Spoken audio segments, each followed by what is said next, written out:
Since Hannibal and his army of elephants, there have been hundreds of attempts to cross the Swiss Alps, but none as ambitious as this one.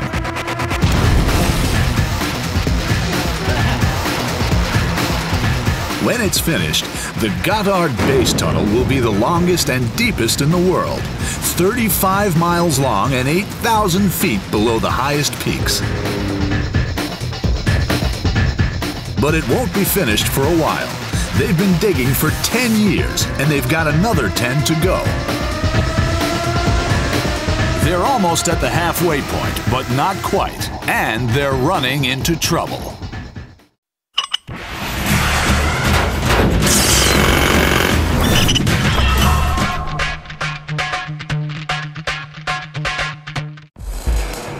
There are lots of tunnels through the Alps, so what's different about this one?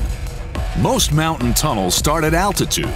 The Gotthard base tunnel runs through the base of the mountains.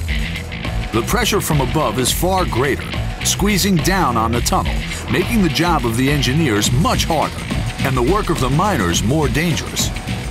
For 2,000 men working 24 hours a day, it's a tough challenge. Matthias Neinschwander, chief engineer, is responsible for the largest site and a $1 billion investment. I love it. Since the age of 18, he's worked underground all over the world. He's a tunnel rat. He's only 33 years old, but young gun David Fabry is already one of the project's leading troubleshooters. If something goes wrong, he's the man who has to put it right, and fast. Top tunneling engineer Albert Schmidt has to make sure the tunnel won't collapse.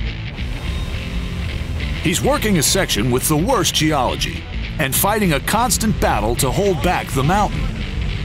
The lives of thousands of future passengers are in his hands.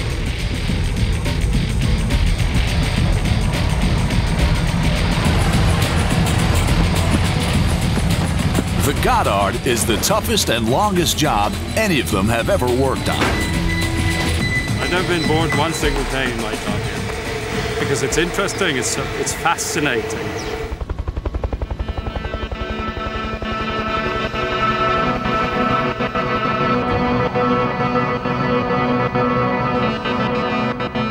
This rail tunnel will join northern and southern Switzerland, cutting a passage directly beneath the Alps.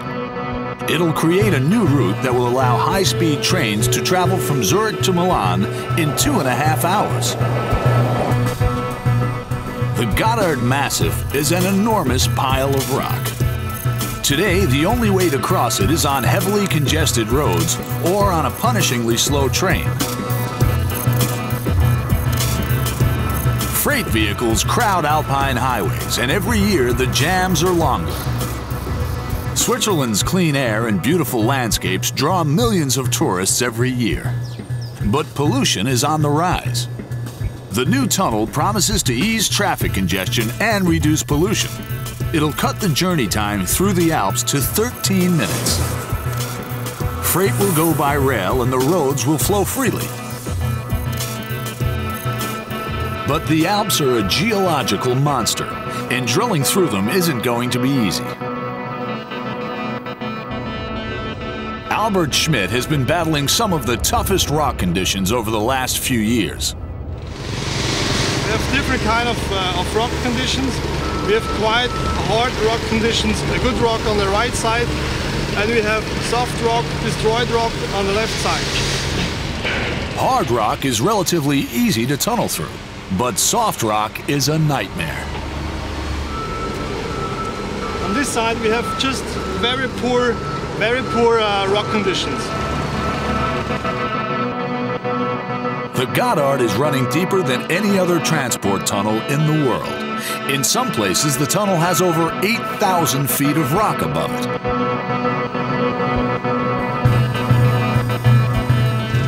There are millions of tons that are pushing, that are weighing on this structure.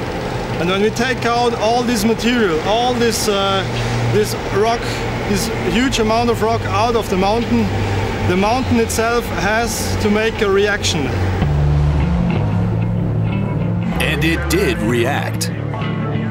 4 miles in, the mountain collapsed onto one of the project's enormous tunnel drilling machines. It's stuck, and there's no reverse gear.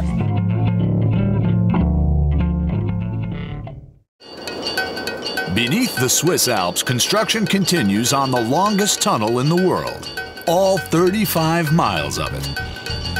With 5 sites and a combined workforce of 2,000 men, this is the largest construction site in Europe. One tunneling machine is stuck and needs rescuing. But they're drilling 2 parallel tunnels, and in the other tunnel, the work goes on.